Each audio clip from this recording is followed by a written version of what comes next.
excited to be here at the Kennedy Center to talk about the amazing exhibit that is here running through the first part of November, and it is called America's Voices Against Apartheid. And I'm excited to have the project director with me, Dr. Jean Bailey, who is going to talk about what this is about. We're going to explore the similarities between the civil rights struggle and apartheid and what you will be able to learn when you come and see this powerful exhibit. Dr. Bailey, it is a pleasure to be sitting and speaking with you today. Well, it's my pleasure to be with you. And thank you, Ebony, for taking the time to come out to see the exhibit, first of all, and then also to grant us this interview, to be able to share the information about the interview with the Washington audience and also around the country. Absolutely. Walk us through what this exhibit is and what was your inspiration in wanting to bring this here? Okay. Well, this exhibition actually represents the photos represents decades of research that have been conducted on the relationships between the diaspora and African Black people around the world, but particularly since since the end of apartheid. At Howard University, we were invited by President Mandela through to the Board of Trustees and also the President to assist in the transformation because of our long history, especially as the university, in working in the anti-apartheid movement. And so we have been working in the post-apartheid, assisting in the transformation. My colleague, Professor Joseph Harris, who is a professor of history, my colleague on the South Africa project, actually one of his programs that he decided to do was to document the contributions of the US to the anti-apartheid movement, because the US government was actually on the wrong side of history.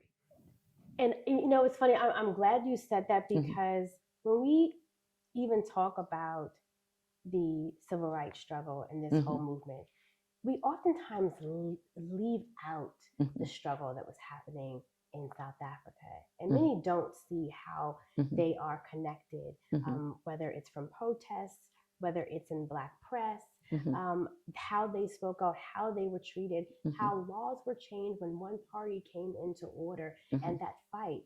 And so walk us through, when people come to the Kennedy Center. When I saw part of the exhibit dealt with activism. Walk us through what people will be able to see. Okay. Yes. So it was very important for us to document that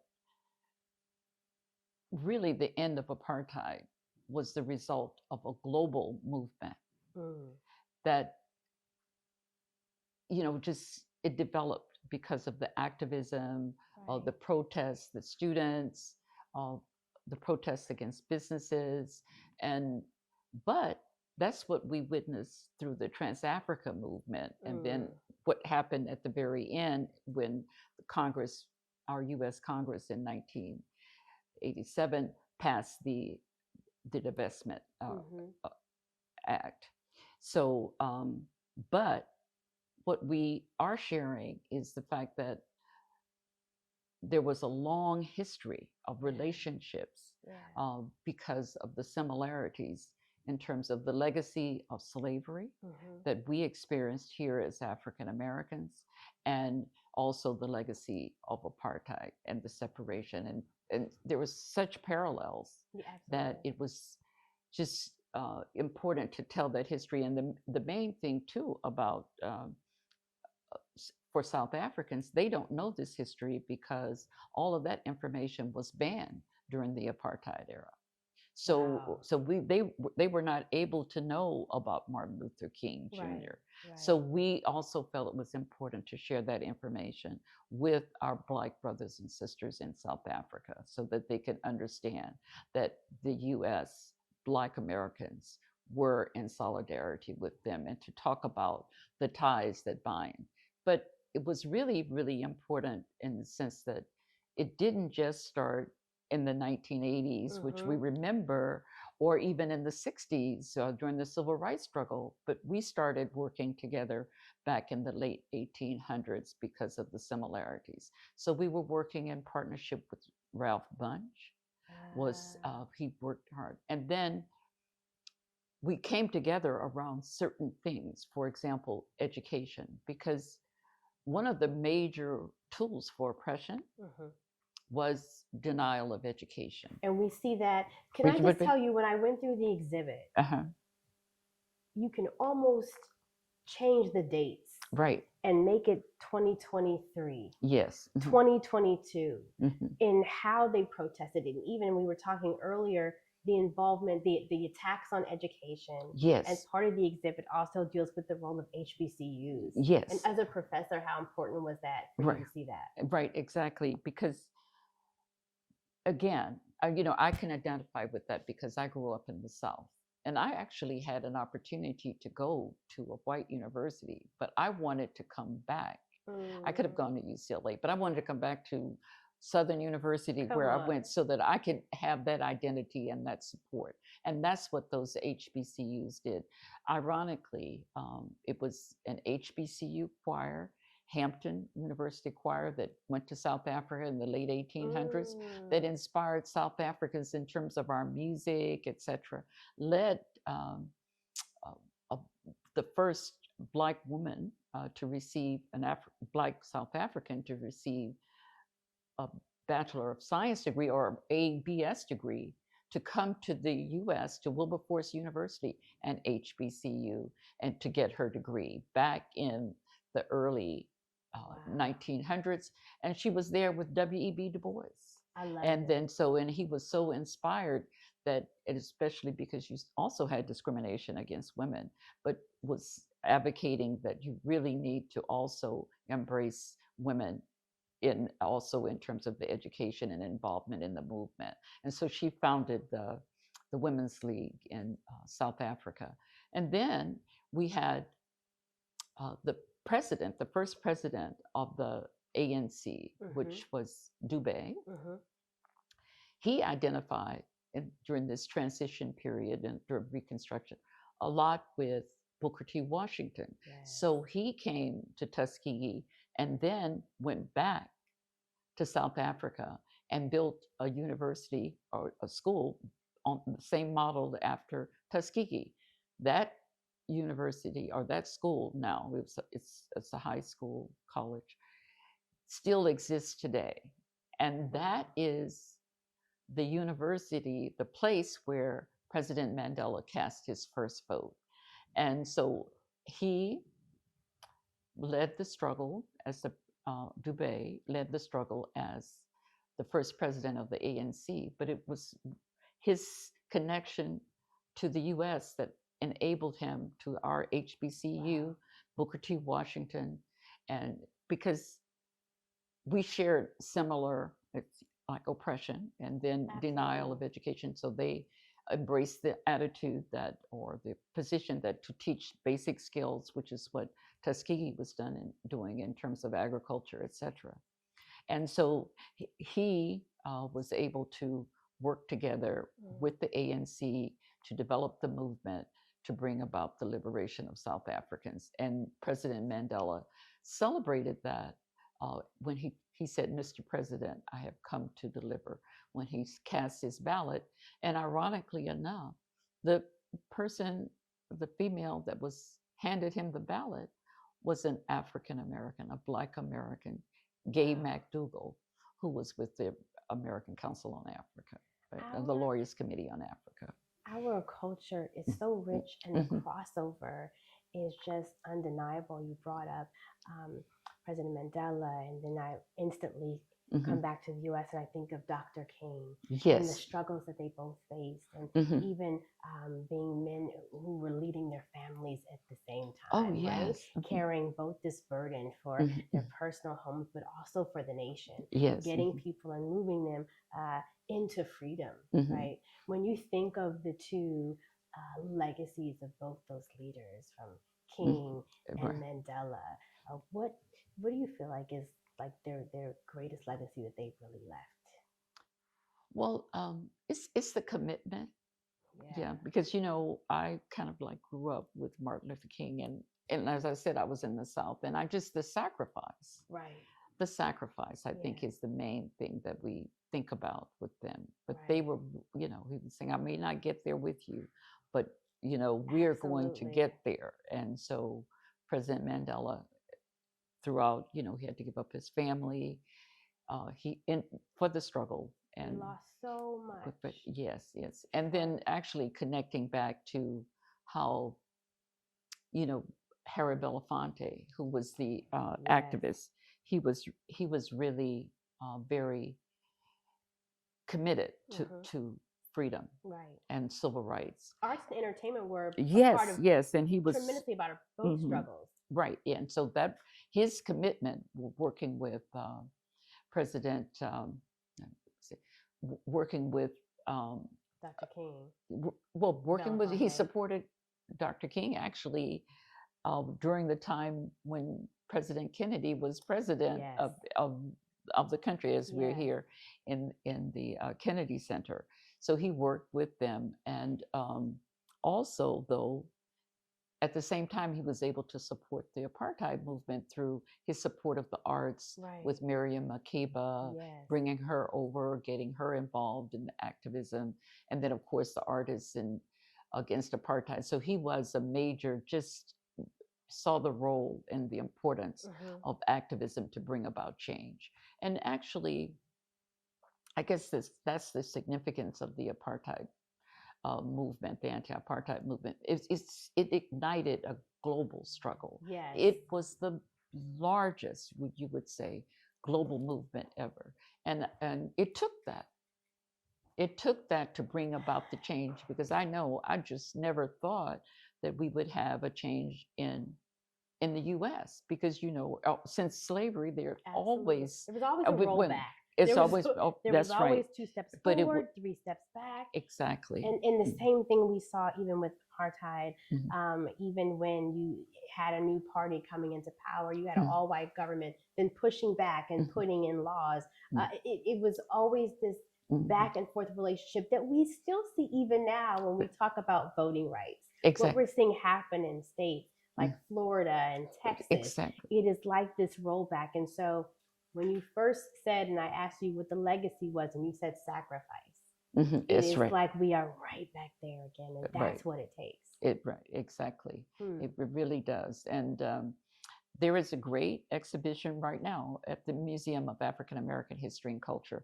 It's called the 13th Amendment, and how important it was. I mean, how difficult it was, even though at the end of slavery you said that you're no longer slaves. Right, But right. then they keep reinstituting, You're free, but you're reinstitute, not really free. right, You're free, but you're not really free. right, It's a yeah, continuous fight. new barriers, and you have to, and similarly, the same thing is happening in South Africa.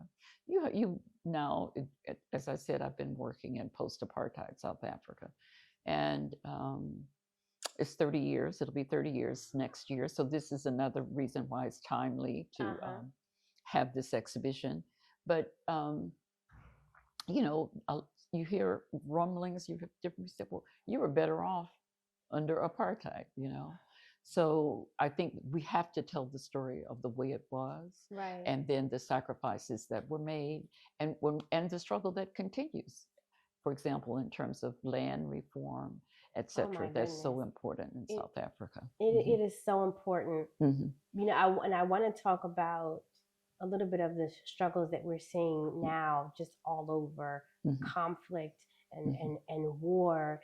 And when we talk about striving for peace, Mm-hmm. you cannot have a conversation Right. about peace Mm-hmm. without having a conversation about policy changes Yes. that have to happen. Right. How key was that? You see that Mm-hmm.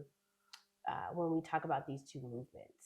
Yes, that was definitely, we had to get the Civil Rights Act passed and the Voting Rights Act passed. Yeah. As I said, I grew up in the South, and maybe just one generation removed from slavery, and saw so many people who were unable to read and to write. Right. So you needed education policy changes, opportunities in terms of jobs, and so many other rights that were denied.